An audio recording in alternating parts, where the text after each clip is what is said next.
Hi there, everyone. My name is Stephen Stewart, and I'm the Associate for Outreach and Public Services at the Hackney Library at Barton College in Wilson, North Carolina. Today, I'm speaking with best-selling author Tim Dorsey, who is most famous for his series of novels featuring Surge A. Storms. Mr. Dorsey will be appearing at the Friends of Hackney Library's Fall Dinner and Lecture on October 25th, 2011. His latest novel, When Elves Attack, is also released on that same day. Thank you for joining me today, Mr. Dorsey.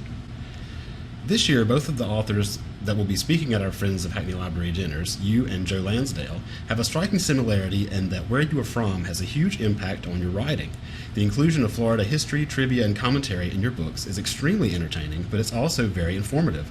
Was it always your intention to include these tidbits about Florida as an educational device, or is this solely related to Surge's character and his obsession with all things Florida?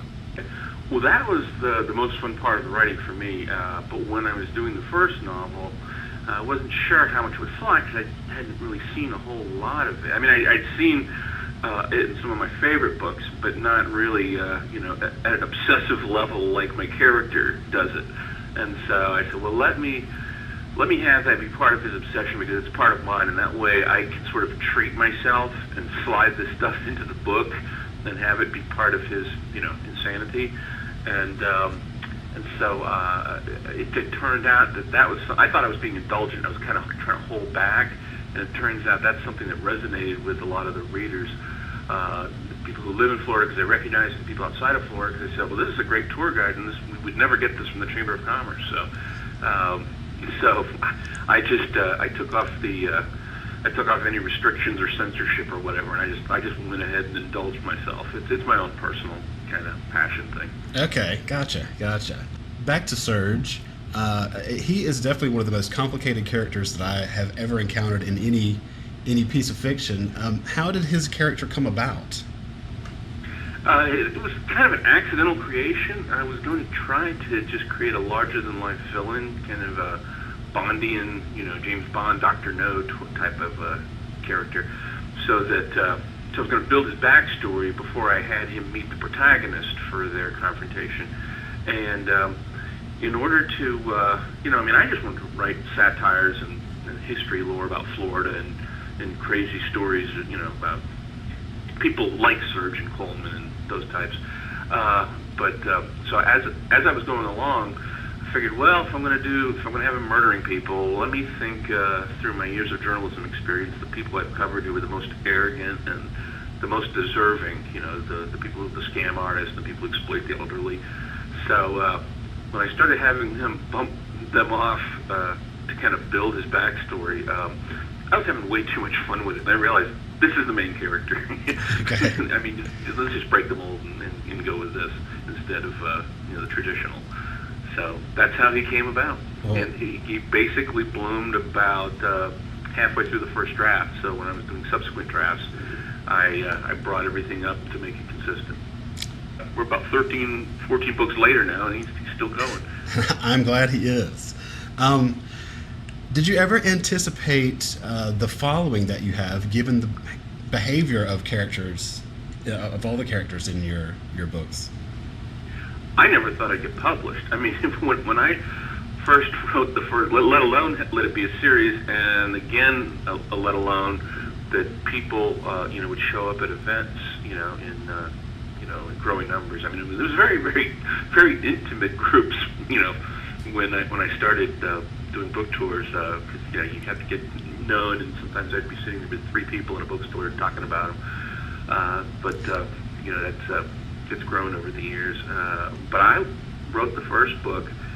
I have so many aborted chapter 1s because I was just trying too hard, and I want to be published. I want to and write literature, and so I finally just said, just write for fun, and I assumed it'll just be a practice book and I won't get published. So I said, yeah, and that was kind of an accidental breakthrough. I just loosened up and relaxed and just wrote to amuse myself. And then after I did a couple drafts, it was like, I think we might be able to, coax this into a possible submission to an agent, and everything worked out from there. Do you have any plans to write anything that does not contain Surge? Not right now, but my and one of the reasons why it doesn't become tiring is in the books, he's such a strong presence. He seems like he's omnipresent throughout the books, but actually I have ensemble casts, and he is in less than half of any book.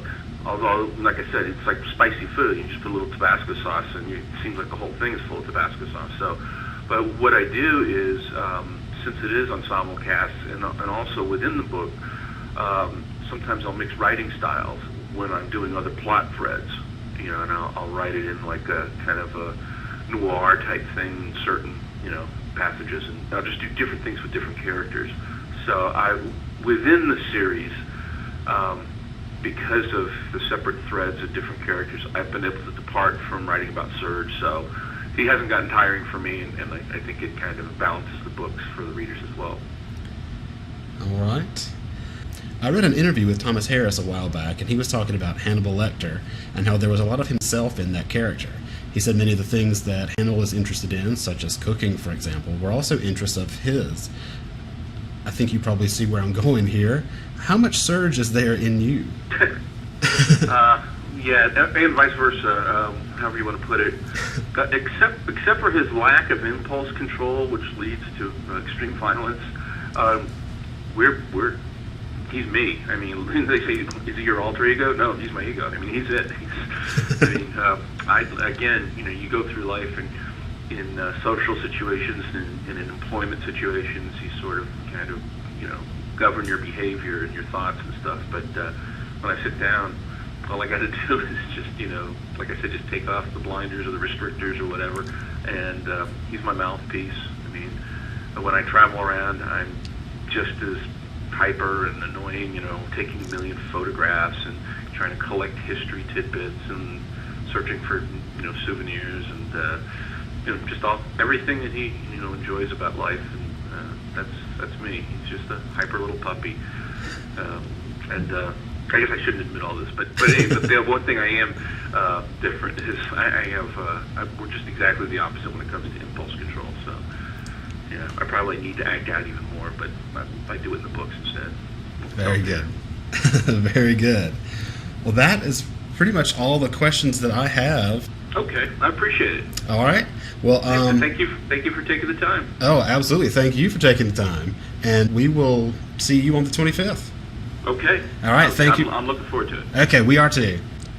For more information about the Friends of Hackney Library Dinner and Lecture with author Tim Dorsey, call 252-399-6503 or visit library.barton.edu. Thanks for listening, and I hope to see you at this great event.